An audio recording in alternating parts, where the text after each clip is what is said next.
is happening right now? Good morning, everybody. To our last topic up for discussion. Just make sure I have everything open here. Yeah, okay, good. We have talked about percentages in a way that allows us to, in my opinion, cross over very nicely to our last topic, algebraic thinking, variables and equations. Now, because this topic for most of us is fairly familiar, not necessarily to use, but the concept is quite familiar in my experience. Let me just move this slightly down, maybe like that. Okay, so let's talk about variables. Ooh, my computer is very laggy today. That's wonderful. And equations. Ooh, it takes like a second before I actually see what's on the screen. That's not great. I'm going to close the D2L because no one watches that anyway, and it causes a lot of slowdown. Let's see if that helps. Ooh, that was an annoying sound. Okay, let's see if that works. Anyway, variables and equations. So with percentages previously, oh yeah, huge difference. Previously, we looked at, let's say, we don't know some original amount, and it was, let's just randomly say, increased by 10% to get me my new amount, which they give me. Let's suppose it's $2,000, whatever. We then said, let's make a symbol here, and I chose question mark in a box. Just make the question mark a little bit more official. Of my choice, symbol of my choice, because I know that in the translation from all these words to the mathematical language, I would need to reference this original amount because the decimal factor, or whatever you want to call it, is multiplied and applied to this original amount. And there is a number, I just don't know the number. And I need to give this number a temporary name while I'm still in the process of figuring out what it is. That will be called the variable. Now, the word variable, in my opinion, at this low level is a little misleading because it's not something that changes. It's not something that varies at all. Once I have said what it represents, that's what it represents for these basic kind of problems. I just want to figure out now, by analyzing this mathematical sentence, what that mystery number behind the variable is. It can be any symbol, any symbol. So as much fun as it is to draw smiley faces and question marks and maybe stars and whatever, you're welcome to always do that. But people got a little lazy, I guess, and they just use letters that don't come up often, like an X or a Y and stuff like that, instead of a much more creative symbol. I like the symbols instead of the letters, but that's what people end up using. So you can really use anything at all for your variable name. My issue is still the translation. The variable is the link between the original word problem and my translation into the mathematical language. I have to start by saying what it means. Then I can go with an equation involving that variable, and I'll analyze that in a second. Now, we've already seen how we can rewrite these equations, these mathematical sentences, so that they are more helpful to us. Like in this case, I have a multiplication sentence. The fact that these are symbols and more complicated numbers doesn't change what it is. And I can rewrite that to an equivalent division sentence. Little Timmy would have done that uh, since grade, these days, maybe 4, but hopefully 3, multiplication and division, ideally. So it just looks different. The numbers that they would use to write these 4 equivalent sentences would be simpler, of course, but it doesn't change that the information is the same. Information is the same.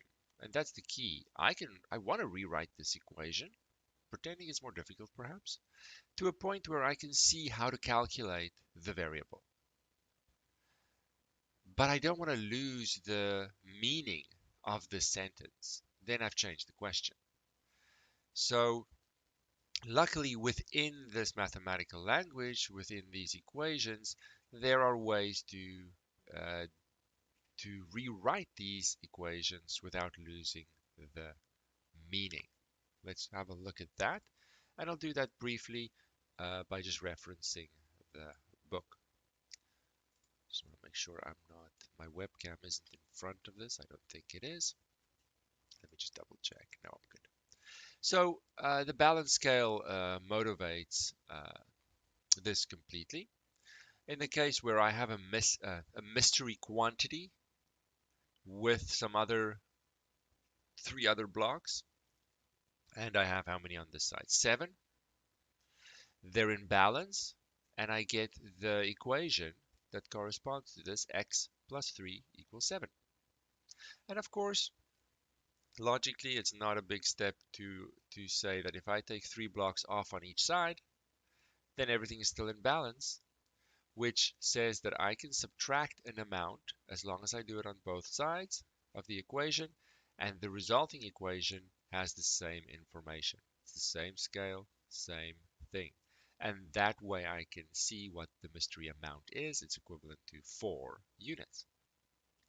So I can subtract, and of course I can do the same thing by adding. Everything's going to stay in balance. So add and subtract on both sides. I'm just looking for my other picture.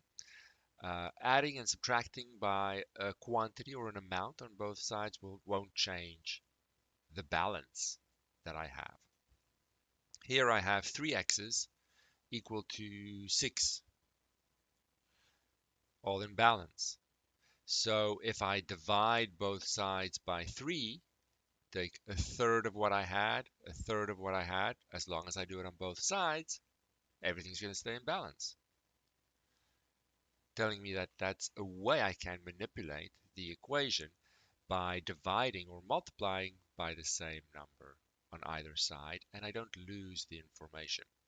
That's summarized, I think, not. Oh, I can't see the bottom here. Hold on. Over here. Following operations won't change the solution, the meaning of the equation. Add, subtract, multiply, divide by the same number on both sides. 0 is a little different, so I don't want to use 0 as that number I use on both sides. As long as I stay away from 0, I can do it as long as I do it on both sides. Okay. So in the case of exercise 16.1, I'm not going to insult your intelligence. We can just look at it.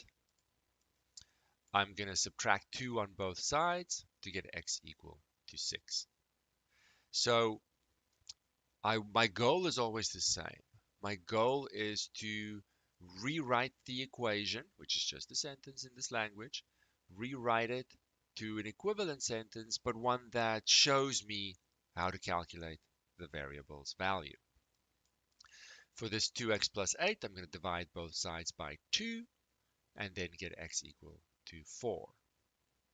Pretending it's more complicated, I don't know what the value is, and guessing and checking is not going to work in complicated situations. I need to manipulate the look of the equation without changing its meaning. That is the most important thing. People forget that so easily. It's all about the meaning has to stay the same. And within that language, luckily, I have some things I can do. Let's do exercise 16.3, just so I don't appear too lazy and I actually write stuff down. Now, this is just a little snippet of the larger solution process. Somewhere this equation comes up. I want to just do it systematically. I want to add 1 on both sides, and I can scribble underneath what I'm doing and then rewrite the equation. 3x equal to 15. So it can be a stepwise process. Systematically, I'm getting this variable alone on one side of the equation in order to then see its calculation. Then I'm going to divide by 3 both sides. Many people just choose to write it like this, and that's perfectly fine. X equal to 5. This equation, this equation, this equation, they're all the same in terms of the meaning that they carry.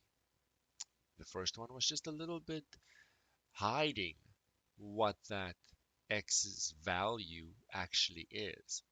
So I'm looking at rephrasing it until I can very easily see what it is.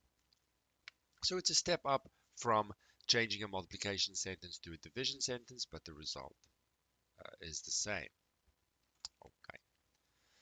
So when it comes to equations, I can do those 4 things in any order that I want, as long as I systematically get to a version of the equation that is so simple it just tells me what the variable's value is.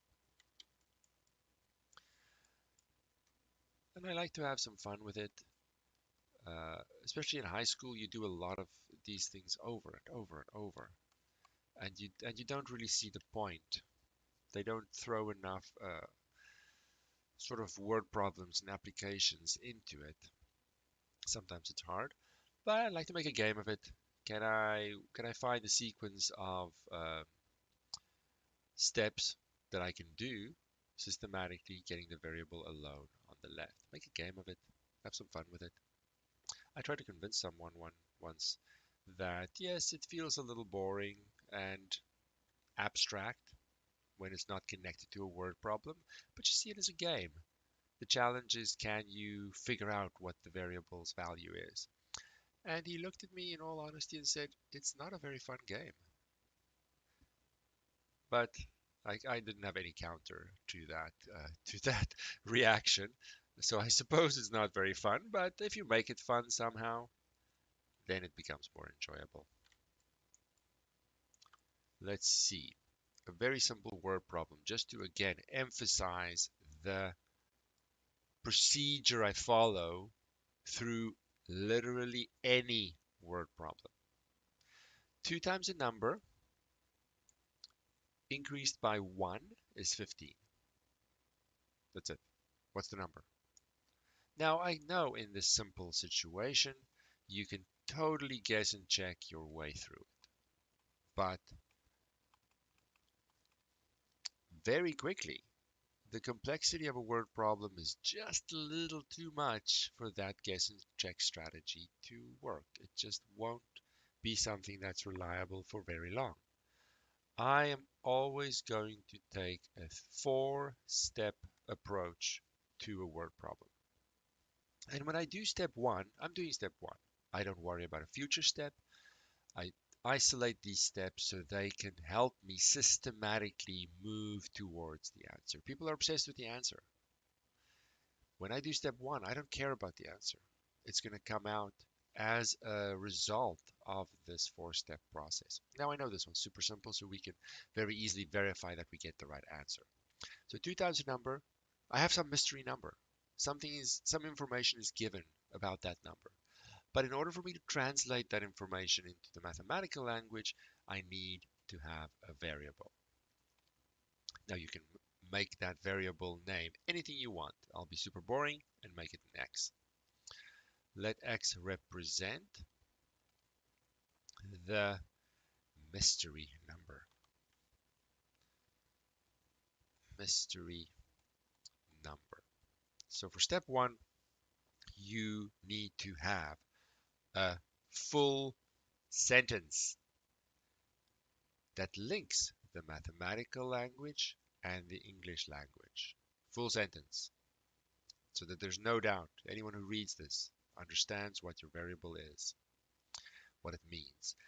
Now I want to translate the information that 2 times a number, then increased by 1, gives me 15. I still put some English words there, just make it nice. 2 times a number, and when it's a number times a variable, we don't need the multiplication sign in there as well. Some people make their x's like that, and then if you say 2 times x, it looks very, very tricky and confusing, so I don't want to do that. Plus 1, because it says increased by 1, gives me 15. And I've translated, yes, in this case, super simple, I know, but it's not going to change when it gets more complicated. Translated the information that was presented in English into my mathematical language, and I get a mathematical sentence. Now within that sentence, I was a little bit too close on my 4 here. Third step is to then work within that language, and it has its own rules and its own grammar and its own things that you can do to manipulate sentences to find out how can what's the value of this variable, pretending this is much more complicated, right? So I can subtract 1 on both sides. I scribble little hints here to keep track of what I'm doing. Then I'm dividing both sides by 2. So x is equal to 7. That was all step 3. That was not a pretty bracket. I apologize. But I'm just going to leave it there. See what happens. Then my original question was phrased in English. I am going to wrap everything up by saying my answer in the same language. The mystery number is 7. Now in a larger problem, you get the issue that someone who reads it might not know the details of the methods used in step 2 and 3, but they still want to know the answer. It's just a nice courtesy to everyone who may read this to finish your answer with a concluding sentence in the language of the original question. It's just a good habit to get into. All right, 4 steps. Nothing's going to ever change about that. Now, I'll just show here. I don't want to really obsess about these properties. Somewhere, someone, they decided, let's classify these properties for how I can work with equations and rewrite things and shuffle things around. But they're all obvious if you really think about them. The first one, it just says that if I add or multiply numbers, it doesn't matter if I have this one first, that one first, I can swap them around. Doesn't matter. We all knew that. This is just sort of making it official that it always works for any number. The next one says that if I have 3 things that I have to add up, I can do them pairwise. And it doesn't matter which pair I do first. Multiplication as well. But that's the same with numbers. Do them systematically, right? As long as what I'm doing is the same throughout, addition or multiplication. And the last property is a link between multiplication and addition that you can argue with an easy little diagram that we sort of casually say we multiply the a into the bracket, into the first term in the bracket and into the second term into the bracket. And if you're not familiar with these things, then maybe go brush up some high school math, which is a prerequisite, of course, for this course. But you don't have to remember these names or anything like that. I won't ask it in any sort of test, ever. Just to make it official, it's in the book. If you remember these things, maybe.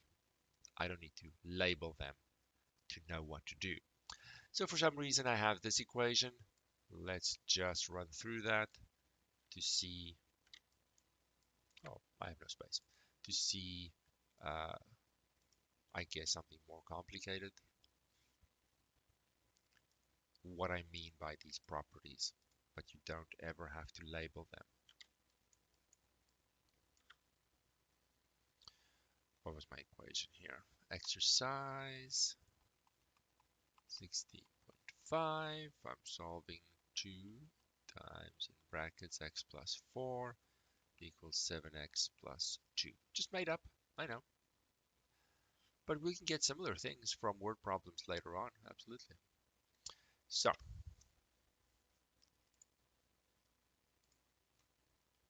now I just have to systematically figure out how I can rewrite this equation until I can see the answer.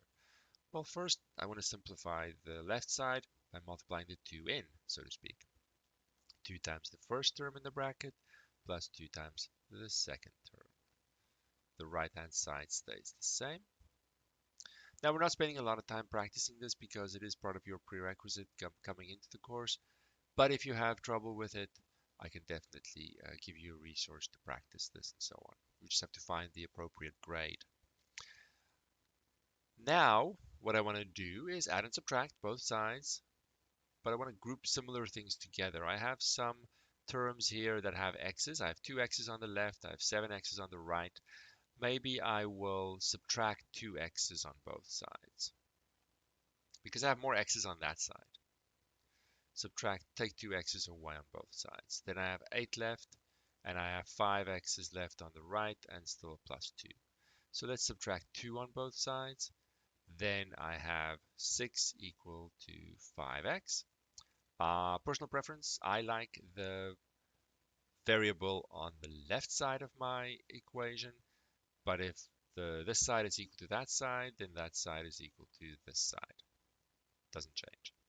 And then just personal preference. Divide both sides by 5, because this is 5 times a single x, to get x equal to a little fraction. Let's leave it like that. Or because it's a final answer, I can present it as 1 1/5. Or if I like a decimal, I can go to 1.2. I don't care which one you use here. Doesn't matter to me, they're all the same. Regardless, I have found the answer. All of these equations have exactly the same meaning, but the bottom one tells me what the variable is, and the top one hides it. They're all the same. They're all the same. Unlike the English language, you only have a few options sometimes to rephrase a sentence and still have it mean exactly the same thing. Your options are a little bit tricky, that as soon as you rephrase it too much, you could lose the meaning, right? But in this language, I rephrase a whole bunch of times, and the meaning is exactly the same. Exactly. I didn't lose anything, and I didn't gain anything either. So this technical language allows me to do things that I can't do in, I guess, conventional language. All right.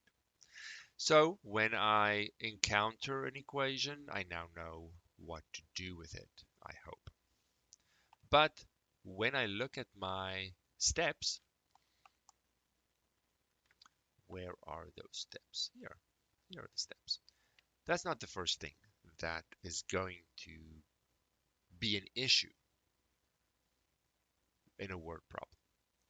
The first steps, looking at this, half the question, and the most important part of the question, setting me up for the rest, is to give names to the unknown numbers that I need to work with and to translate the information.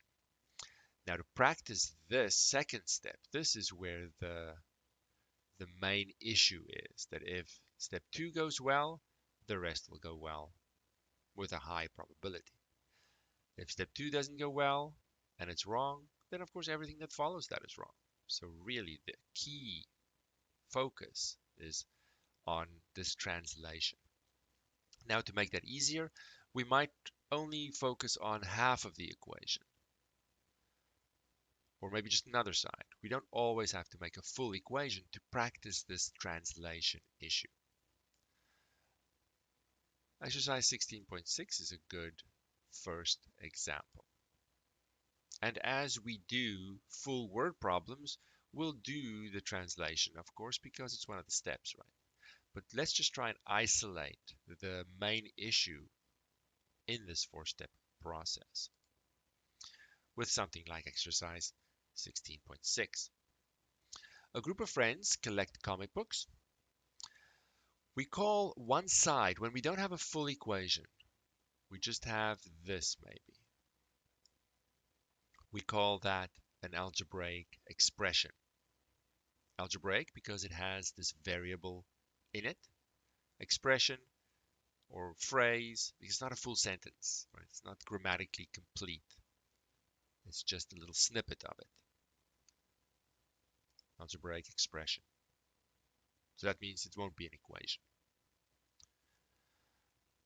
Write that for each of the following in terms of the number C of comic books that Casey owns. So they were very nice in this case. They defined a variable for me. C is the number of comic books that Casey owns. Who is Casey? I don't know. I don't care. Doesn't matter.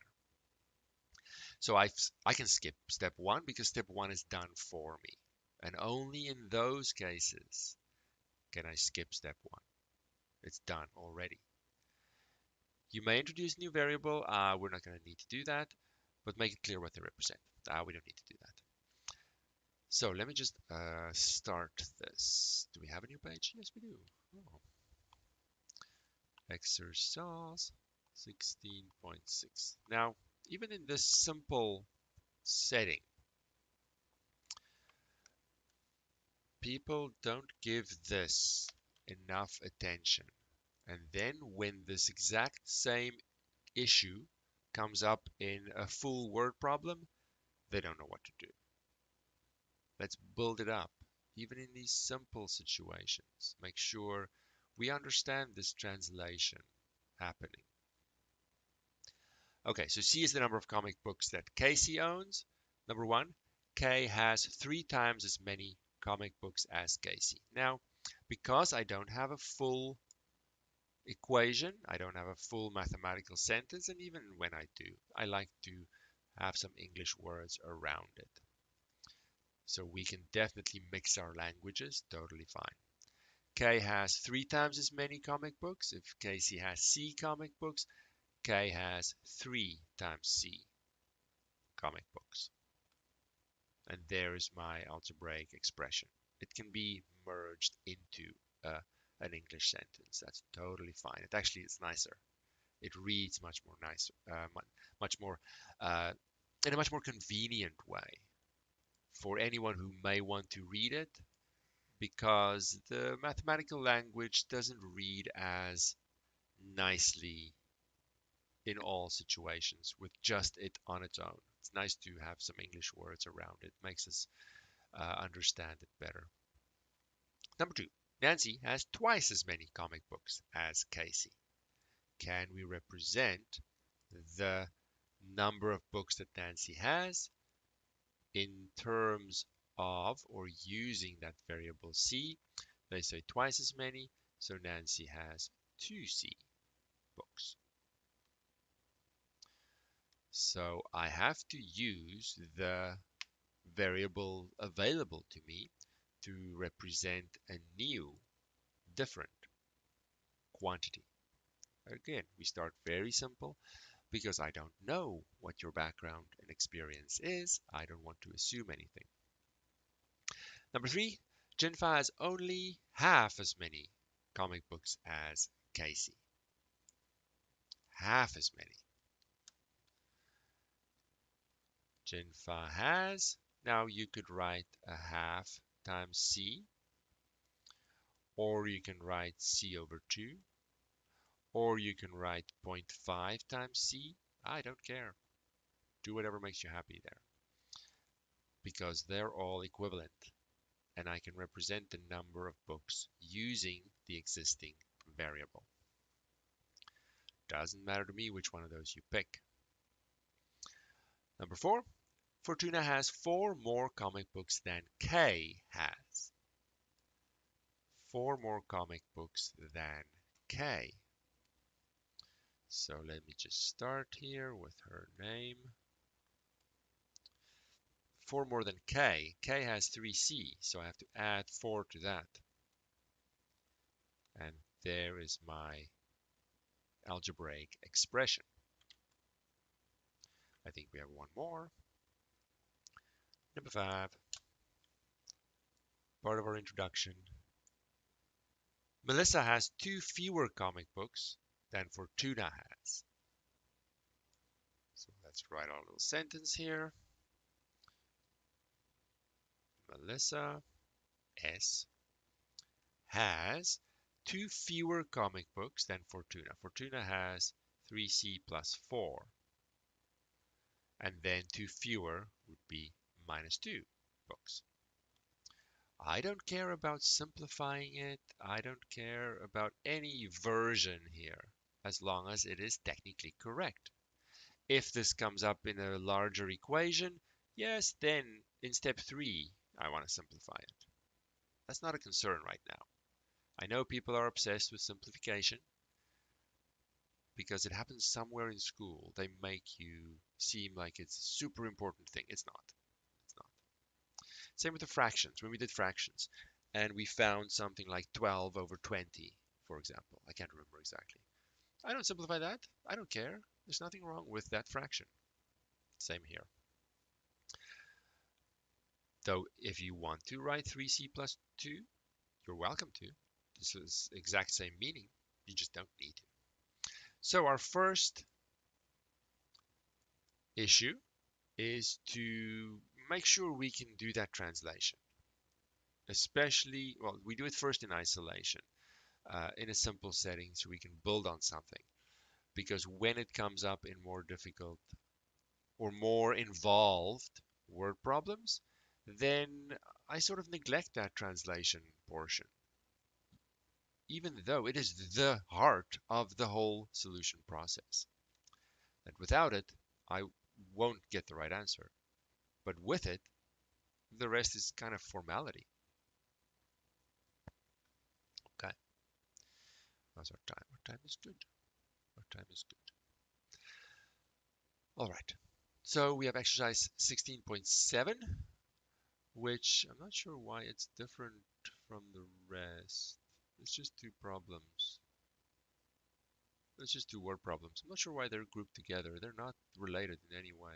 We'll just see what they say. Write an equation for each of the following using a variable and then solve it. Yeah, okay, so it's not even... I think they make it easier because they define a variable for me and the others don't, right? That's it. That's it, I think. Okay, so let's read number 1. Fannie's company has a mortgage debt of 120 million and Freddie's company has a debt of X million. So by saying it this way, they are defining X as the variable that represents Freddie's company's debt in millions of dollars. So I can skip step 1. Unless I have another variable I want, I don't need to do step 1. They've done it for me. Together, their debt is 560 million. What is the debt of Freddie's company? The value of X. Again, we start with something fairly straightforward, but not all of them will be easy for you. And it's hard to say which one is going to be tricky for you. Everyone's different. Everyone is different. So I want to give attention to each one as they come up. Sometimes it's going to be easy, sometimes not. So this one isn't step 1. Let's do it like this, I guess. Oops. Let's say 16.7.1. There we go. So I can, even though they tell me, I can remind myself what X represents. Because it's done for me, I don't have to redefine it. I can just do a reminder, and that doesn't have to be a full sentence. It's not going to be graded because X is already defined, right? X represents Freddie's debt in millions of dollars. Okay, I remember it because sometimes it gets lost in the sentence, in all the words. So it's nice to remind myself. But I didn't have to, it was done for me. Now I want to translate the information. And depending on the complexity of the situation, how much information there is, how convoluted it is in its presentation, I want to help myself here. You don't have to write the final equation as the only thing that you write here. Help yourself. Say to yourself, well, I'm going to have Fanny plus Freddie's debt, and that's going to give me the total. And I'm doing this for myself. Read it if you want to, but it's for me. It's not for you to read. It helps me. So I now have my equation here. I feel I'm ready now. It helped me. Fanny's debt is 120. Freddie's debt is X. And the total is 560. Now you can do unit symbols here, you can do dollar signs and whatever other units may come up later, but it's not really, it shouldn't be in your final product, in your final equation. You can use units on the way, but your equation, I don't feel, should have units. It looks a little sloppy. So that's my equation, done. Put a box around it, back it up. But they do say I should solve it. Okay, so I have step 3 to do as well. I might want to rewrite it so I don't mess up. Whoops, that's not a 2, it's an X. I don't mess up my nice equation in a box there. I want to subtract 120 on both sides. The equation is not complicated in this case, but it's very often a case of whatever this equation requires, that's what I'm going to do. And I'll get 440, right? So it didn't require much in this case. And then, of course, last step, I think is very important, but we can agree to disagree. I want to write what the answer is in the words of the question, because the answer isn't 440. The answer is $440 million, and that's not necessarily the same. So a nice sentence just clarifies that Freddie's company has a debt of 440 million. Now there's no doubt. This is my answer. I can double check even. Sometimes it's worth double checking before you write that concluding sentence. Double check. Is what I want to say actually answering the question? What is the debt of Freddie's company? Okay, it is. Good. I can move on. Just as a little final check. Because very quickly, we saw it last time in percentages. Sometimes the variable that I work with and calculate isn't quite the answer that the question wanted. I can get it very quickly from that variable, but I should check what is the question asking and can I answer that? They don't care about anything else. All right, so it's really just practicing these 4 steps, getting used to the process, thinking about it the right way so that when things get complicated, I'm able to rely on that base, that foundation, and build on that. We're going to do number 2, and that will be the end for today. Then you are welcome to work ahead if you like the challenge, but we'll just do all of these problems tomorrow. And maybe we'll finish them all, maybe we won't. We have lots of time. Okay. Number 2. I'll hide number one. Number one is over. The price of a ticket to Animal World is $32 per day. Tanya bought one-day tickets to Animal World and to Air Park for herself and four of her friends for $300. What was the one-day price per person at Air Park? Now, you can maybe guess and check your way through this. Maybe. But it doesn't seem like a very efficient way to go. The numbers might not be very pleasant. Ticket price could be weird. It could have cents in it. I don't know. And guessing could take forever. So I don't want to do that.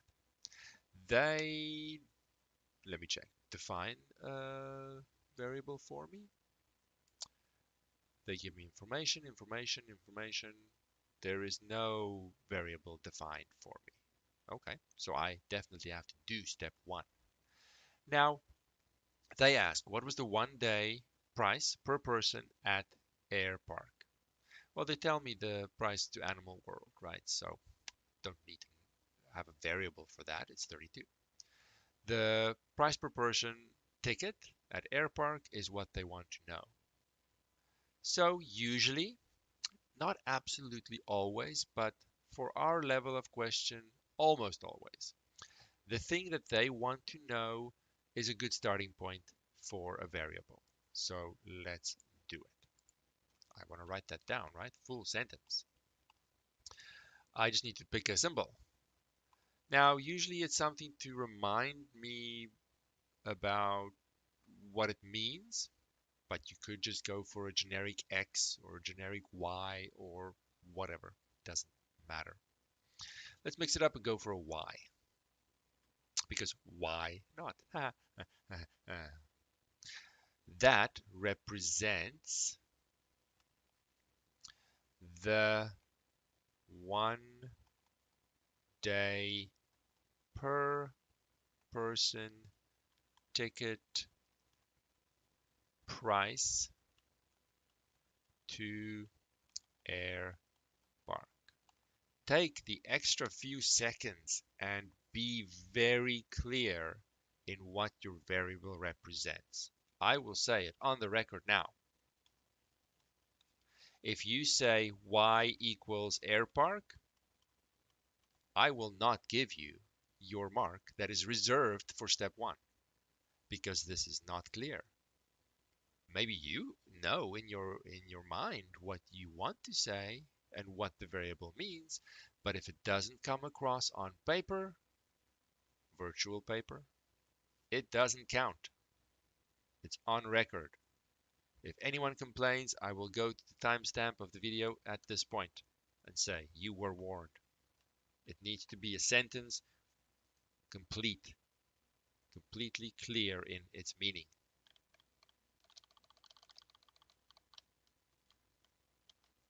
Okay, now that we've settled that, let's move on.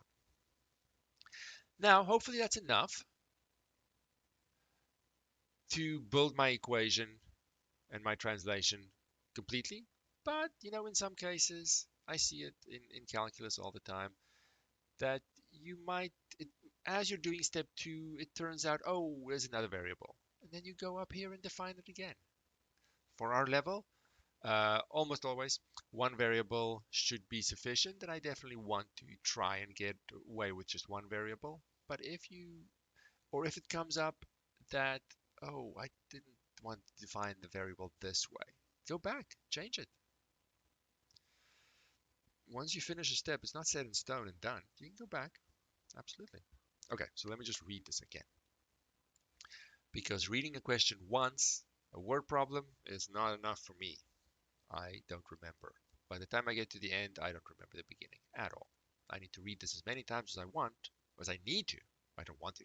I need to be clear on what to do. So I have Animal World tickets and Air Park tickets, and the total cost is $300. Okay, so let me get rid of this. So I'm going to make a plan, and my plan is, let's say here, Animal World cost plus Air Park cost will equal the total. Nice logic there.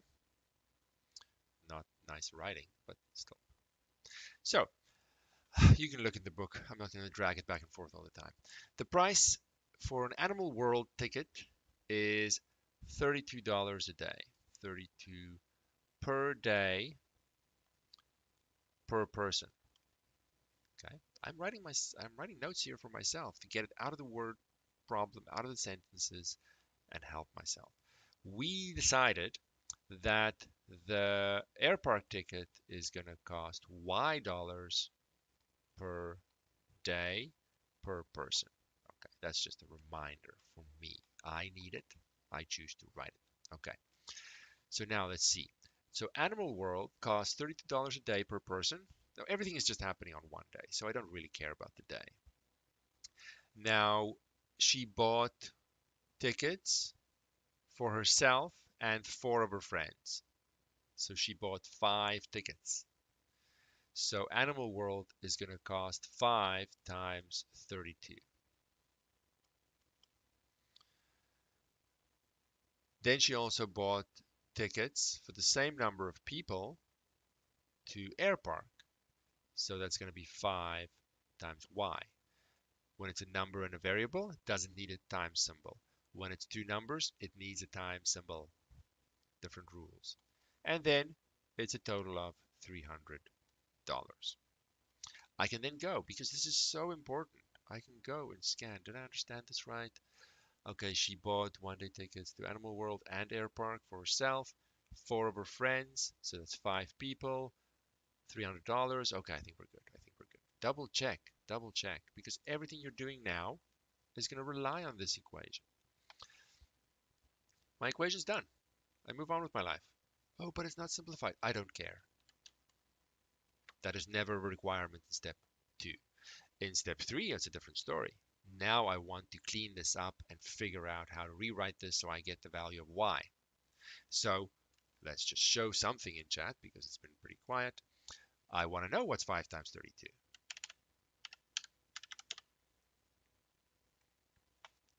Is MathBot going to tell me? MathBot, if you take that long, I'm just going to do it in my head. 160 plus 5y equals 300. Now I look at this and I say, okay, I want to subtract 160 on both sides. That's my little scribble to help myself. So 5y, that does not look like 5. Come on. Doesn't look like anything else either, but let's make it as clear as possible. I'll have 140 left on the other side here, so I'm dividing by 5. Maybe you're not super comfortable with this. Use your calculator, it's all good. Let's show something in the chat. Doesn't matter. 140 divided by 5. Oopsie. Definitely be sure. And I get 28. That's done. That's step 3. It's over. Move on. Now I double check. Okay, I want to say what is the y, right? Y is the exact price to Air Park, one ticket price. Is that what I need to have as an answer? What is the one-day price per person at Air Park? Okay, perfect. So my variable value is exactly what the question wants.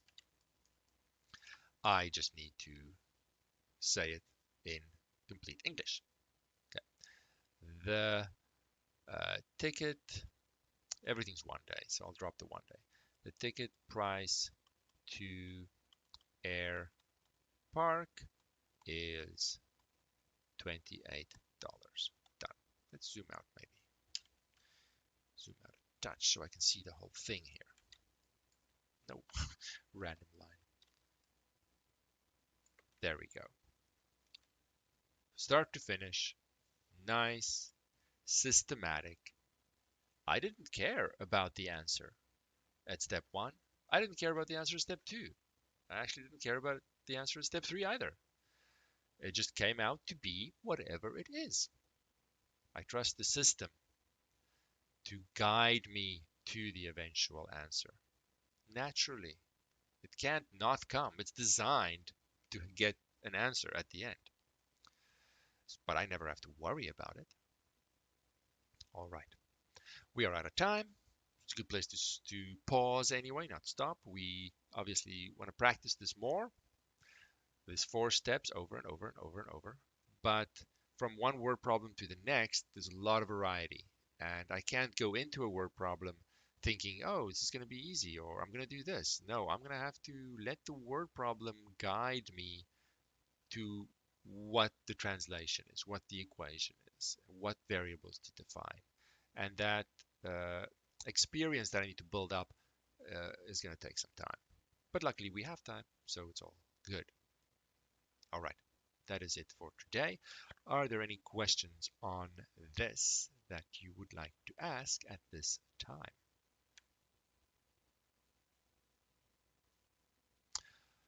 All right, then we will pause here until tomorrow.